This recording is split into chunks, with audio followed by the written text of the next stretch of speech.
რის შემდეგ რა გამოვიყენოთ იმისთვის, რომ კანზე არც აიქერცოს ეს საშუალება და საუკეთესოდ შევიდეთ. პრინციპი უმარტივესია, იწყებთ თქმით, რაც არის ყველაზე თხელი თქვენს კოსმეტიკაში. აი მაგალითად ახლა მე მაქვს ეს ამპულური შრატი, აი ფაქტიურად წყლის სტრუქტურა აქვს, იმიტომ რომ წყლის ბაზაზეა დამზადებული. ეს შეიძლება იყოს ტონერი, ასევე თხელი სტრუქტურის ტონერი, ეს ახლა ჩემი ცოტა ბლანტია, მაგრამ ესაც საკმარისია და მხოლოდ ამის შემდეგ, თხელების შემდეგ, მერე გადადიხართ უკვე სქელი სტრუქტურის საცხებზე, აი ესეთი სტრუქტურის საცხებზე და ბოლო ეტაპი სულ ყოველთვის თუ ხმარობთ, არის სანსკრინები.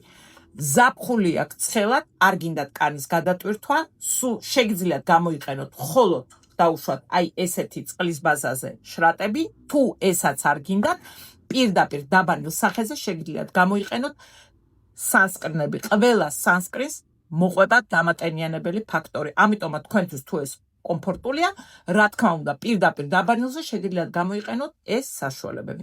აბა ჩემო კარგებო, როგორც ყოველთვის, საუკეთესო არჩევას გისურვებთ.